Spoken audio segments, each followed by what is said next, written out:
Terima kasih atas kesempatannya. Baik rekan-rekan sekalian, kali ini kami dari kelompok 6 akan mempresentasikan mengenai hubungan karyawan dan persetujuan kolektif. Baiklah, sebelum kami menjelaskan mengenai materi kami ini, izinkan saya terlebih dahulu untuk memperkenalkan anggota kelompok 6. Yang pertama ada saya sendiri, Sarik Mahardika. Yang kedua ada Indra Maimuna. Yang ketiga ada Diarini. Selanjutnya ada Rizky Dwi. Selanjutnya ada Firdia. Selanjutnya ada Satya. Kemudian ada Entin. Kemudian ada Ahmad Zainul. Selanjutnya Tanita Intan. Dan yang terakhir adalah Lini Umaida.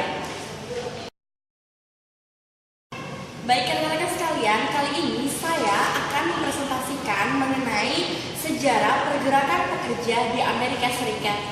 Pada tahun 1970 terjadi pergerakan di Amerika Serikat di mana pekerja bekerja sama dan menyatukan diri mereka untuk bersama-sama menuntut atau menjunjung hak mereka sebagai seorang pekerja. Awalnya tindakan ini dimotori oleh para pekerja sepatu dan para buruh pabrik. Mereka bersatu untuk melihat apakah ada rekan-rekan mereka sesama pekerja yang masih mendapatkan pendapatan di bawah rata. Kemudian pada tahun 1886, seorang tokoh bernama Samuel, dia mendirikan suatu perserikatan pekerja di Amerika Serikat.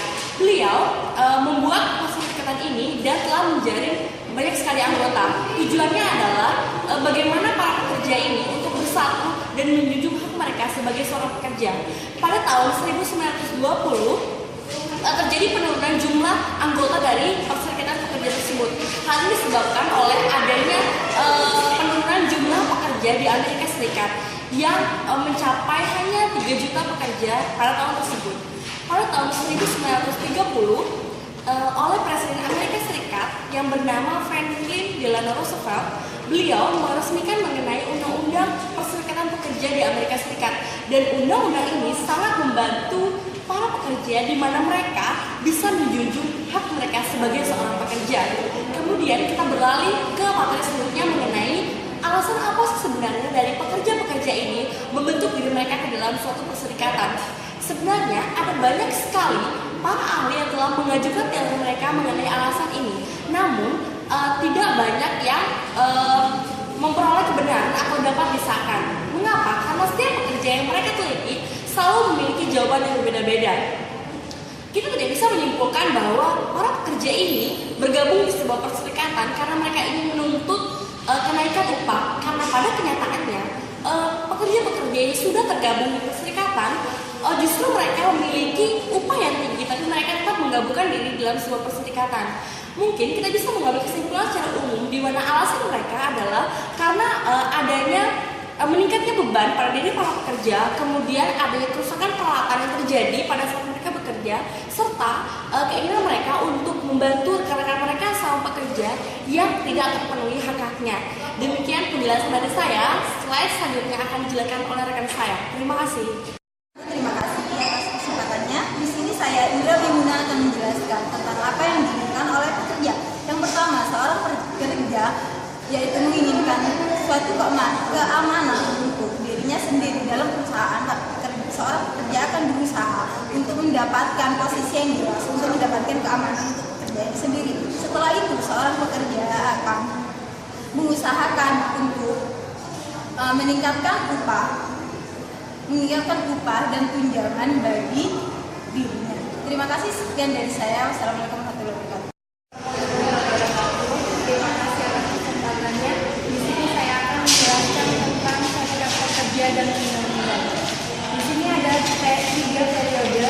Yang pertama, periode dorongan kuat, yaitu Undang-Undang Norris LaGuardia National Labor Relations atau Wagner Act. Undang-undang ini menjelaskan tentang jaminan hak setiap karyawan untuk melakukan persetujuan secara kolektif atau dalam arti bebas dari intervensi, batasan dan paksaan. Yang kedua ada periode modifikasi dorongan yang dipasangkan. Undang-undang ini memperbaiki National Labor Relations Act dengan membatasi serikat pekerja dalam 4 cara. Yang pertama, praktek kerja serikat, pekerja yang tidak adil. Yang kedua, hak-hak karyawan. Yang ketiga, hak-hak pengusaha. Selanjutnya, yang terakhir, pemogokan darurat nasional yang dapat membahayakan kesehatan dan keamanan nasional. Periode yang ketiga adalah periode regulasi rinci atas masalah serikat pekerja internal. Undang-undang ini bertujuan untuk melindungi para anggota pekerja serikat dari kemungkinan pelanggaran di pihak serikat pekerja mereka. Terima kasih. Selanjutnya akan dijelaskan oleh rekan saya. Terima kasih atas kesempatannya. Assalamualaikum warahmatullahi wabarakatuh. Kesempatan ini saya Rizky Davisena akan menjelaskan bagaimana langkah-langkah seorang manajer sumber daya manusia untuk memiliki karyawan. Langkah-langkahnya adalah dengan melakukan beberapa tes untuk menyeleksi kriteria yang dibutuhkan oleh perusahaan, dan juga untuk menyeleksi kemampuan intelijen dari calon karyawan tersebut. Salah satu contohnya seperti wawancara, kuesioner, terus dengan tes-tes tulis dan lain sebagainya. Dan selanjutnya saya akan menjelaskan tentang bagaimana agar kalah dalam pemilihan NLRB. Dalam pemilihan NLRB, cara kita agar kalah: 1. Tidak menyadari perubahan. 2. Menunjuk sebuah komite. 3. Berkonsentrasi pada uang dan tunjangan. 4. Titik lemah industri. 5. Mendelegasikan terlalu banyak tanggung jawab. Mendelegasikan terlalu banyak tanggung jawab kepada divisi. Dan selanjutnya saya akan menjelaskan tentang peran seorang penyelia atau supervisor. Peran seorang penyelia atau supervisor: 1. Sebagai manajer, atau kita sebagai supervisor harus bisa membawa bawahan kita agar bisa mengoptimalkan kinerjanya, memotivasi dan juga mendukung, menyemangati, dan sharing juga tentang masalah-masalah pada pekerjaan tersebut. 2.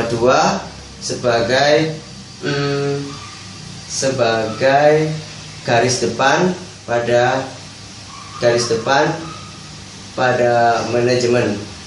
Garis depan pada manajemen maksudnya kita sebagai penyelia itu harus bisa menentukan keputusan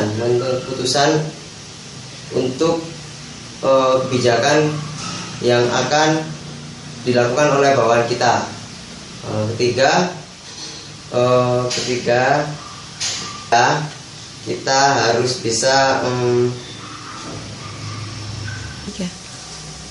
supervisor harus bisa menjadi peran penyelia di atasnya. Sebagai contoh, dia harus bisa melakukan berbagai peran untuk mengambil keputusan itu tadi. Dan jadi penyelia tersebut harus bisa memahami kondisi-kondisi atau keadaan-keadaan yang sedang dialami perusahaan. 4. Mewakili perusahaan di lingkungan luar. Sebagai supervisor atau penyelia, kita pasti berhubungan langsung dengan masyarakat atau dengan lingkungan sosial. Jadi kita harus bisa menjaga nama baik perusahaan tersebut dan juga menjaga perilaku kita sebagai manajer dan memberi contoh bawahan kita agar bisa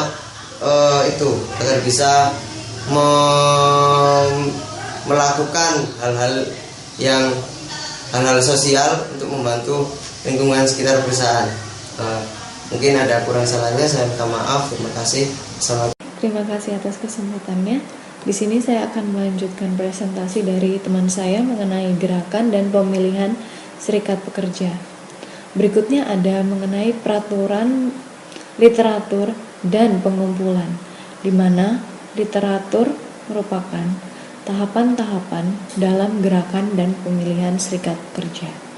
Lalu ada The New Workplace atau yang biasa dikenal dengan Unions Go Global. Lalu ada desertifikasi pemilihan, yaitu tahap akhir dari gerakan dan pemilihan serikat pekerja ini dengan mengeluarkan suatu serikat pekerja. Terima kasih. Selanjutnya akan dipresentasikan oleh teman saya. Dan di sini saya akan melanjutkan presentasi dari rekan saya, yaitu apa yang dimaksud dengan persetujuan kolektif. Persetujuan kolektif adalah merupakan suatu proses di mana perwakilan dan manajemen dan sekat pekerjaan bertemu untuk menegosiasikan sebuah persetujuan pekerja. Menurut Undang-Undang Hubungan Pekerja Nasional, yaitu tujuan dari undang-undang ini melakukan persetujuan secara kolektif adalah persetujuan kewajiban serta kerjasama antara pengusaha dan perwakilan karyawan untuk bertemu pada waktu yang tepat dan dengan maksud baik dengan memperhatikan upah, jam kerja dan syarat serta kondisi pekerjaan. Dan selanjutnya, apa yang dimaksud dengan baik? Baik itu merupakan kedua belah pihak membuat usaha yang wajar untuk sampai pada sebuah kesepakatan usulan yang pada dan dicocokkan dengan usaha lainnya. Selanjutnya yaitu tim yang bernegosiasi. Itu merupakan manajemen menggunakan beberapa teknik untuk bersikap melawan persetujuan pertama. Mereka itu menyiapkan data sebagai dasar proses persetujuan. Mereka menyusuri data tentang pembayaran dan tunjangan yang meliputi perbandingan dengan tarif pembayaran lokal dengan tarif yang dibayarkan untuk pekerjaan serupa dalam industri. Mungkin hanya ini yang dapat saya sampaikan. Sekian, dan presentasi selanjutnya akan dilanjutkan oleh rekan saya. Terima kasih atas kesempatannya. Di sini saya akan menerangkan tentang persetujuan. Persetujuan dibagi menjadi 3, yaitu hal-hal persetujuan, tahap-tahap persetujuan, petunjuk persetujuan. Yang pertama ada hal-hal persetujuan. Di sini Undang-Undang Pekerja menetapkan kategori hal-hal yang menjadi subjek persetujuan, yaitu lain-lain, wewenang, sukarela, dan ilegal. Yang pertama, sukarela, yang bisa diartikan menjadi atau dapat diizinkan, bukan bersifat memberi, wewenang ataupun ilegal. Yang kedua, ilegal.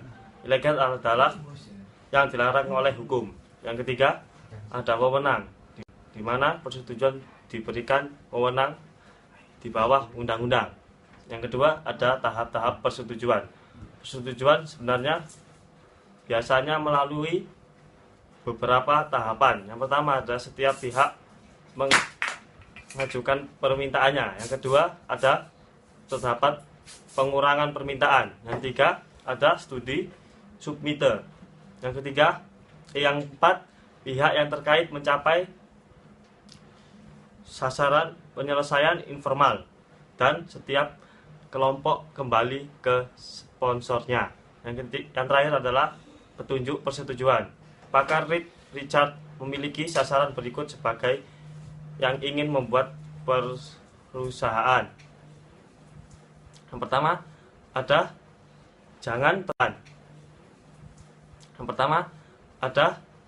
jangan terburu-buru. Yang kedua, jadilah pendengar yang baik. Yang ketiga, ada ukurlah setiap gerakan terhadap tujuan Anda. Yang terakhir adalah berusaha untuk memahami orang dan kepribadian mereka. Sekian presentasi dari saya. Berikutnya rekan saya yang akan menjelaskan.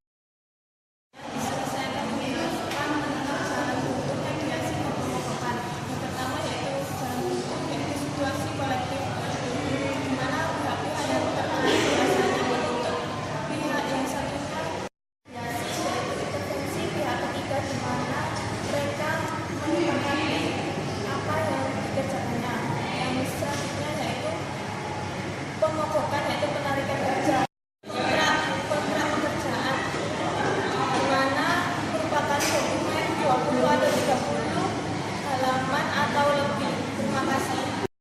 Terima kasih atas kesempatannya. Di sini saya akan melanjutkan presentasi dari rekan saya. Saya akan menjelaskan mengenai keluhan. Keluhan yaitu suatu faktor yang menyebabkan upah, jam kerja, atau kondisi suatu pekerjaan yang digunakan sebagai keluhan dalam pengusaha tersebut. Yang kedua, saya akan menjelaskan tentang sumber keluhan. Di sini sumber keluhan terbagi menjadi 4, yaitu ketidakhadiran, yang kedua pembangkangan, yang ketiga lembur, dan yang terakhir peraturan pabrik. Yang pertama, ketidakhadiran adalah pemberhentian seorang karyawan dikarenakan terlalu banyak absen yang telah digunakan. Yang kedua, pembangkangan, pemberhentian seorang karyawan karena mereka tidak mematuhi peraturan yang ada dalam perusahaan tersebut. Yang ketiga adalah lembur, yaitu pemberhentian lembur pada hari Minggu terhadap karyawan untuk melakukan pekerjaan pada kerja lembur tersebut. Dan yang terakhir ada peraturan pabrik, yaitu larangan untuk karyawan dilarang untuk makan atau minum di luar jam istirahat yang tidak dijadwalkan. Dan yang ketiga, saya akan melanjutkan tentang prosedur keluhan. Prosedur keluhan yaitu di sini pihak yang mengajukan keluhan, perwakilan serikat pekerja dan perwakilan perusahaan bertemu untuk membicarakan soal keluhan yang terjadi. Dan yang keempat adalah panduan untuk menangani keluhan. Cara terbaik untuk menangani keluhan di sini adalah dengan membangun lingkungan kerja yang tidak melibatkan keluhan yang terjadi sejak pada awalnya. Demikian presentasi dari saya. Selanjutnya akan dilanjutkan oleh rekan saya. Terima kasih. Di sini saya akan menjelaskan mengenai gerakan serikat pekerja di saat ini dan di masa depan. Yang pertama karyawan buruh dan serikat pekerja. Keberhasilan serikat pekerja dalam mengorganisasikan karyawan sektor publik mencerminkan perubahan dalam persetujuan kolektif sektor publik dan hukum hubungan pekerja. Yang kedua, mengorganisasikan para profesional dan pekerja kerah putih. Para profesional dan pekerja kerah putih merupakan segmen pekerja yang sulit diorganisasi, sehingga pada saat yang bersamaan para karyawan ini melihat keamanan dan persyaratan pekerja mereka yang terancam. Dan yang ketiga yaitu program partisipasi karyawan dan serikat pekerja. Perusahaan dan serikat pekerja sedang berjuang dalam masalah tentang bagaimana menghadapi program partisipasi karyawan. Program UPS adalah tipikal. UPS mengatakan bahwa keterlibatan karyawan dan kerja tim menghasilkan produktivitas yang lebih tinggi. Sekian presentasi dari saya. Terima kasih.